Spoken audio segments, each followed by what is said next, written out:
AT&T video phone. Hello. Mr. Clarke. Good morning, or good afternoon, as the case may be. Morning or afternoon for you, it's evening for us. How are you? I am fine, looking forward to talking to you. Well, you know, every parent is proud on the birthday of a child, and you must be very proud now that Hal's birthday is finally coming up so many years after 2001 was released. Well, of course, there's a problem here because he has two birthdays, one in the book and one in the movie, and I'm never quite sure which is which or why we changed. I wanted to ask you about that because in the book he was born in 1997, and in the movie he was born in 1992. And Kubrick, of course, was very insistent on that he wasn't going to be fooled for a second that the birthday was in 1997. How did that happen?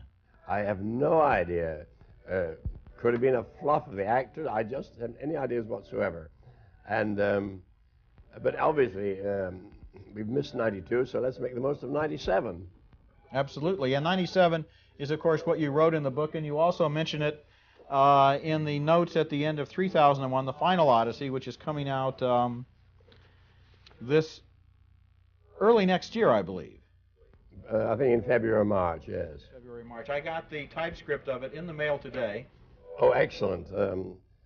I am very happy about it. I really think it's the best of the best of the trilogy, and I don't think any trilogy should have more than 4 volumes, so there won't be another one. I thought you were a little better at math than that.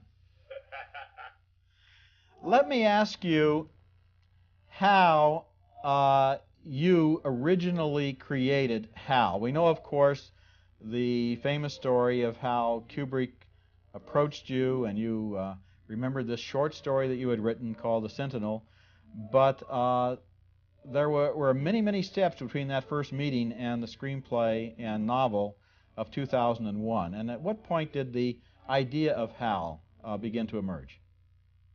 Well, you're trying, ask me to dredge up memories that are overlaid by many other stratas of books and movies and things. But this all began in 64. I can't really believe the date. When I was actually moonlighting at Time Life. And incidentally, by an odd coincidence, the issue of Time that just arrived today has got a letter in it about 2001, how it anticipated the future. And Sandy contacted me. In fact, he contacted me before I went to New York to work on the Time Life Man and Space project. And we sort of brainstormed together for quite a few days. And what I did, I went through the stories I'd written, and I made a list of about 6. And said, here's some basic ideas. And I sold them all to Stanley, all 6. And the only element he used, really, was from The Sentinel, a short story about the discovery of an artifact on the moon. And then I bought back the ones he didn't use from Stanley and hoped one day I'll be able to resell them to somebody else. Now, who invented what after all this length of time, I have no idea. We were sort of bouncing ideas back and forth like a table tennis match. Certainly at that time, you were much more optimistic about the possibilities of artificial intelligence than people are today. Oh, I don't think so. Artificial intelligence is roaring along. And in fact, I've just got a fax from Jet Propulsion Laboratory, and this is rather interesting. I'll just tell you what they're up to. I'm just reading from the letter from Dr. Richard Doyle, who is the head of the Autonomy Technology Program. And listen to this. We are holding in January 1997 a symposium on the topic of intelligent autonomous systems for space. Intelligent autonomous systems. Well, that's exactly what HAL was.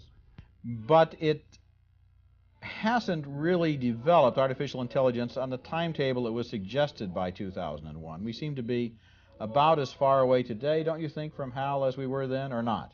Yes. Artificial intelligence always seems about 20 years in the future. When I saw you in 1958, you were speaking at the University of Illinois in Urbana. Did that visit have anything to do with friends you had there, and did it lead to Hal being born in Urbana? Oh, very much so, because my maths professor at King's College London was George McVitie, who later went to University of Illinois And my placing Hal's birthday there was really a tribute to George, and who is been dead now for many years. He was a leading cosmologist, incidentally, as well as a mathematician. And by an odd coincidence, the supercomputer center now is at Urbana. Now, whether that's a coincidence, I don't know. Let me ask you some questions about Hal that I'd really be interested in your opinion on. Do you believe that the problems that Hal experiences at the end of the movie are a programming error, or is he jealous of the fact that humans want to usurp his role in the mission? In other words, has he had a human emotion, or has he had a programming mistake? I think I'll pass on that one, but remember, the 4 books are not exactly sequels. They're in parallel universes now, and I may have changed quite a few ideas. Some I've forgotten, some are not relevant anymore, and some, in fact, clash with later developments. Obviously, the time scale has gone completely wrong. 2001, the storyline can't happen before, at the earliest, maybe 2030. And, because the whole space program is sort of on hold now. But it's hard to remember that when we worked on 2001, from 1964 to 1968, roughly, NASA was seriously planning to put men on Mars in the 1980s. Well, now we haven't put men back on the moon yet. One of the things that intrigues me in 3001, your new book, is your idea of the sort of space elevator, a permanently orbiting ring above the Earth, connected to Earth by a fabric made out of Buckminster fullerenes, which would allow a person to be lifted from the surface of the Earth up to this space station at a cost of only about $100 worth of electricity. That's true, and in fact $10 for the round trip, because you get most of the energy back when you return in the Earth's gravity field. No, this is an idea I developed much further in another novel called The Fountains of Paradise, where I describe the building of the space elevator, incidentally from a mountain in Sri Lanka. Now, that book was recently carried up in the space shuttle by the crew of Atlantis when they did the tether experiment, and I have a wonderful photograph of Jeff Hoffman holding the Fountains of Paradise, floating in, of course, in space beside him with the Earth in the background. Now, that is a story I'd love to see film one day. Another interesting fact, Buckminster fullerene, the material that will make this possible, was, of course, named after Bucky Fuller, who I last saw in this very room. And a couple of weeks ago, the chemist who, one of the co-discoverers of this material, got the Nobel Prize. So all these things are, pointing in the direction one day we may be able to make the space elevator, and then the universe will open up. Another idea that you've come up with recently that I found fascinating is the soul catcher. The idea that apparently a computer or computer-like device could have enough complexity and memory that it could store and recreate a person physically, emotionally, and spiritually. And you say in the notes at the end of 3001 that the memory that it would take to do this is less than you originally thought. Well, it's about 10 to the 15th or so, but it is a thought that one day we may be stored in something about this size, not only our bodies, but our minds, our emotions, everything. I think it's a pretty scary idea, but I have developed it in the in 3001, and it's not really original. I mean, the idea of storing personalities goes back to science fiction, and a number of people, in the business now are taking it seriously and working on the idea. Today we live in a time when the cyber culture has changed our lives so dramatically. Could you have foreseen that at the time that you were writing about HAL 9000? Did you think that computers of the power, for example, of the one on my desktop or on your desktop would be in the hands of private citizens by 1996, 97? No, I don't think anybody did. The chip revolution is the most remarkable in human history. I mean, no one could ever have dreamed that something the size of a house like the first computers, using tens of kilowatts of energy, would be compressed into a thing about the size of your thumbnail. That is totally unexpected, and that's changed society, or will change society, beyond recognition. And I'm rather worried about some of the developments that may happen. Recently, I had an essay in the Asia Week magazine, and I've invented a new word, the coming cyberclism, or the subtitle, the coming cyberclism, or who will change the light bulbs. When we're all plugged into entertainment, who's going to run the world?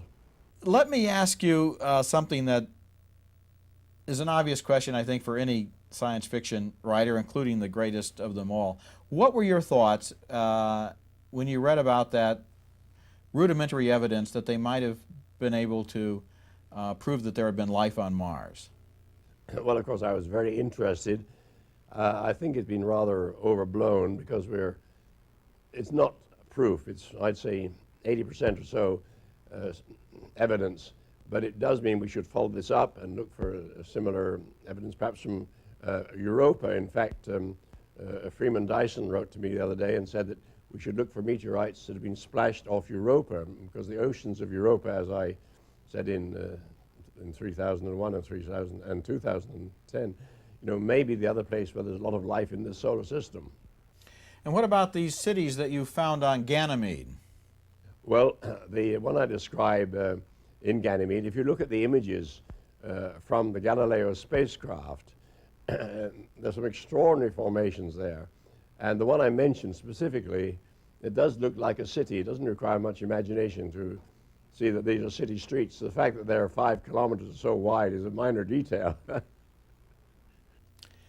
Do you think that there is any scientific invention or discovery that the man or woman who came up with it would be so alarmed by that they would feel it was necessary to suppress it, or would all knowledge be useful and worth communicating in one way or another? There is one invention which I have discussed, I think, many years ago, possibly in Profiles of the Future.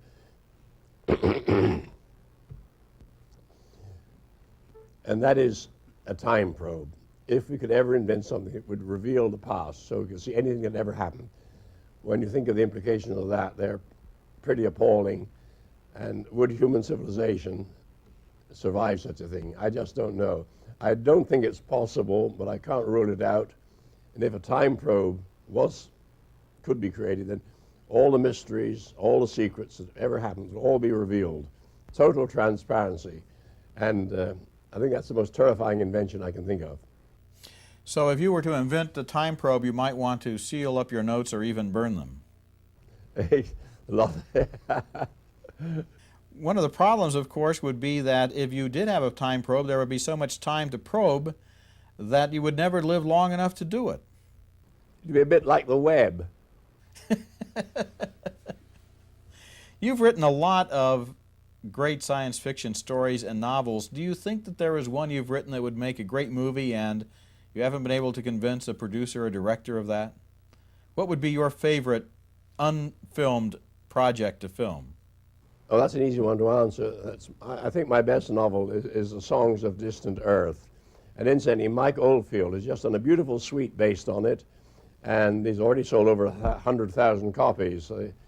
Well, the Songs of Distant Earth was, in fact, I think, yes, Michael Phillips optioned it at one time, but the option has lapsed. Meanwhile, I've got several of my stories on option.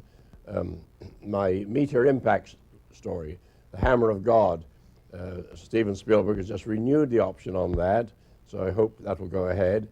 There's work on Fall of Moondust. Childhood's End has been sitting at Universal for about 40 years, and I'm a bit upset because the opening of Independence Day, which I've not yet seen, is identical with that of Childhood's End. And you sent me an email saying that, oddly enough, the ending of Independence Day was an example of anticipatory plagiarism in which they stole the ending from your forthcoming novel before it was published. before I'd even got around to thinking it. It's really synchronicity, I suppose. Yes, it's in fact, I can come to think of it, H.G. Wells beat us both. You know, it was a virus that killed the invading Martians. Well, you know, 2001 is certainly the best science fiction movie ever made, and as you probably know, it was voted one of the greatest 10 films of all time in that poll that's taken every 10 years of the world's film critics, directors, producers, archivists, and so forth by Sight and Sound magazine in London. It's considered one of the top 10 films of all time, but so many other science fiction films have not followed that lead. There has not been a film since 2001 with the same kind of vision or ambition in the science fiction genre. No, perhaps not. Of course, 2001 killed science fiction films for about a decade, you know, until the technology caught up with it, and then we had, you know, Star Wars and so forth, which are, you know, I guess space westerns. Great fun. I enjoy them, but you're perhaps right in saying that no one has ever attempted to follow the lead created by 2001. The whole third act of 2001 is such a visionary leap into the unknown. The feeling that the astronaut has arrived at a place totally beyond imagining, and although his physical environment seems to be a room, the room has apparently been created by some other race for its own purposes. That's the kind of ending that today a studio wouldn't allow. The studios today would say the audience will be confused, they won't understand it, it doesn't have a satisfactory resolution, it will be frustrating. How did you get away with that, you and Kubrick, in making a film with an ending that is so poetic and provocative and unconventional? Well, again, you must credit entirely, Stanley deserves all the credit for that. I just gave him some ideas and inputs, and the credit goes to Stanley and his amazing special effects team, led by Douglas Trumbull and Wally Weavers, and they deserve the credit. But the notion of putting him in the bedroom, you must have contributed to that. Again, I can't remember exact details. You see, there was feedback in both directions. I would write something, give it to Stanley, and he'd say, "That's splendid, but," and I'd go back and rewrite it. And then sometimes I had the extraordinary experience of rewriting a piece after I'd seen the Stanley's version of it on, you know, in the rushes, and so there was feedback in both directions. The Star Child, the last shot in the film, as the Star Child, or at least 2001 fans now call it the Star Child. I don't know if that was really what you called it, but the Star Child turns and looks at the audience as if to put the ball back in our court, to ask us what we think our destiny is. And what do you think that question was, and what do you think the answer is? What is the Star Child asking us, and how can we respond?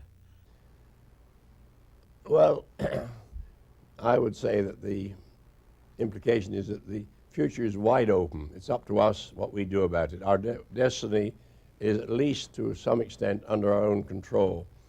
But of course, at the time, a lot of people didn't get it. And one of the remarks I remember hearing after the premiere was from a senior MGM executive saying despairingly, "Well, that's the end of Stanley Kubrick." In your original short story, The Sentinel, you talk very dramatically of the impact on the minds and on the very identities of the people who see an artifact that is obviously the creation of a race other than the human race. Why is it, do you think, that we still haven't gotten any definite proof of intelligence from anywhere else? Wouldn't you think or hope that there might be some way that another race could make itself known, or is the universe simply too large and is there too much time involved? Well, of course, this is a subject which has been debated endlessly, and we don't know the answers. There are so many possibilities. Some scientists are coming around to the viewpoint that we may be unique. or that intelligence is very, very rare, although perhaps life of some kind may be fairly common. Then we have the other dichotomy that I think about 50% of the population in the United States believe that aliens are already here and have made contact with us. It's an extraordinary situation. I think it's part of the madness which occurs at the end of all millennia. You are not one of the people who believes in the UFOs are among us theory. I've seen too many UFOs to take them seriously. I've seen about 6, including the best one of all was Stanley Kubrick. It's all on record, and they all turned out to have very simple and often absurdly simple explanations. The one that you saw with Kubrick, how did you explain it? Okay, well, this is really incredible. You might think I'm making this up, but the very night we agreed to make 2001, we went on the roof of Stanley's penthouse, and coming up from the west was a brilliant star, rose, right up the sky, and apparently stopped overhead. Well, our first reaction was, of course, it was an artificial satellite, but artificial satellites can't stop motionless. And then it continued on down to the east. Well, we actually got checked with the New York Times to see if there was a satellite then, and we got onto the Pentagon, and the explanation was absurd, really absurdly simple. It was a satellite. It was the Echo satellite, but there was a full moon at the time, and it's very hard to judge the movement of something vertically overhead. If it's stationary, you may think it's moving. If it's moving, you may think it's stationary. It was the Echo satellite, but by some extraordinary coincidence, the New York Times, which gave satellite crossings, didn't give that particular one that particular night. Now, you can invent all kinds of conspiracy theories out of this one, but we did see the Echo satellite. We couldn't identify it. We eventually did. The other 5 or 6 that you saw, did any of them look any more puzzling than that one? Not really. The most striking one, I guess, was a lot of brilliant saucers flipping back and forth over the sunset. And again, the explanation turned out to be ridiculous. They were seagulls. You wouldn't believe this, but birds at some angles reflect almost specularly like mirrors. And you can't tell what they are if you're a long way away. The information at the end of 3001 includes your speculations about the possibility of instant universal acceleration, which would allow someone to move very quickly to another place without having to worry about the G-forces. And you seem to feel that that might be theoretically possible. Well, we know it is possible. A gravity field does just this. If you were falling in the gravity field of a black dwarf or a neutron star, you could be accelerating at 1,000,000 G, and you wouldn't feel anything until you got so close that the tidal forces tore you to pieces. So, nature has provided a space drive in a way. If we can ever control gravity, and there are some hints that this might be possible, then we would have a space drive. When you started as a science fiction writer, the genre was not very respectable.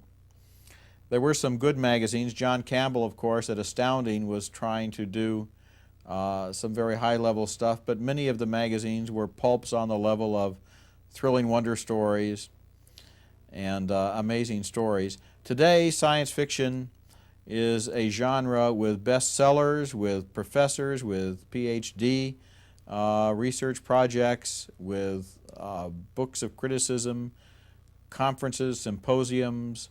What are your thoughts about the development of this genre, which you are certainly one of the small handful of grand masters and founding fathers of? Well, science fiction was respectable before it got a label. I mean, Wells's scientific romances, or whatever you like to call them, were quite highly regarded. And most mainstream writers seem to have written some science fiction, quite some surprising names. I mean, Rudyard Kipling, for example, who's, I think, making a bit of a comeback nowadays. He wrote stories about the future of aviation. And Melville wrote a robot story. That's not very well known. But Bruce Franklin put together a collection of such stories. And so science fiction, until Hugo Gernsback came along and launched the pulp magazines, was fairly respectable. So we don't know whether to bless or curse Hugo for making it maybe popular but less respectable. And I'm reminded of a remark made by one of my friends in the field, said, science fiction should go back to the gutter where it belongs. It was fun when we were in the gutter. Now it's getting too respectable.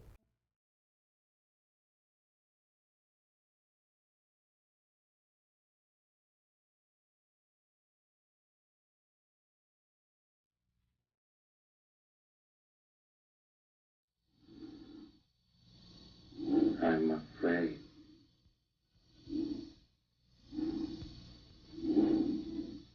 I'm afraid, sir.